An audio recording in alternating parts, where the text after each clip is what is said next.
What's good with y'all boys, man? Welcome back to another trading recap. In this video, I'm gonna be dropping out a lot of value for y'all boys. So let's just get straight to the video. So I'm gonna try to keep it as simple as possible. You know, I know there's a lot of traders that like to overcomplicate these things, try to make trading look difficult while whole time is really simple. But I'm gonna try to keep it as simple as possible. So in the 1 hour time frame, we can see this fair value gap. Now, what is a fair value gap? A fair value gap is when you see 3 consecutive candlesticks that form a gap. So for an example, you see there was a candlestick right here, number 1, 2, and there was number 3 right here. So now with all these 3 candlesticks, they made a gap in the market, which is called a fair value gap. So you start at the high of the first candlestick to the bottom of the third candlestick, which making it a fair value gap. Now, what you want to understand is the higher time frame fair value gap are the ones that tend to work out the most. So for an example, you see right here is a 1 minute, 3 minute, 5 minute, 15 minute, all of that. So what that means is the time frames in the market. So the higher time frame is the bigger picture. The lower time frame is like the insider, basically. So the higher time frame gaps are more effective.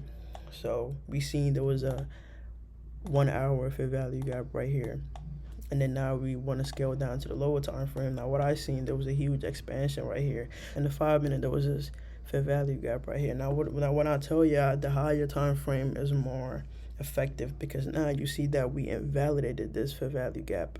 Now what is that invalidation? And invalidation in the fair value gap is when price closes above it. So price usually, when the price closes above or below a fair value gap, then that fair value gap is no longer effective. So now price closed above it. Now what do I want to look out for? Now price closed above it, now which makes it an inversion fair value gap. Now price created a 5 minute fair value gap right here, as you can see, and then price retraced into it. Let's go down to the 3 minute. 3 minute, the same thing. And then I put my stops right here, targeting these highs right here. Yeah, so that was the first trade of the day.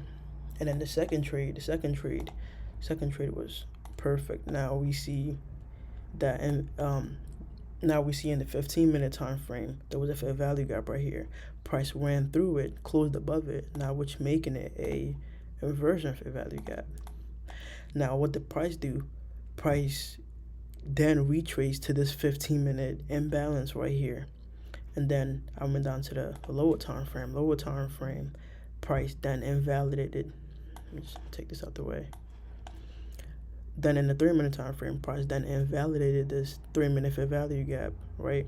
And I scaled down to the 1 minute time frame. 1 minute time frame, price respecting this 1 minute fair value gap.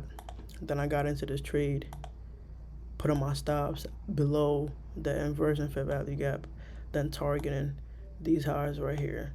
Now yeah, so these was 2 great setups right here that I seen back to back. So the second setup that I took, I didn't take it in my live account. I took it as a paper trade to gain more confidence, and price just flew.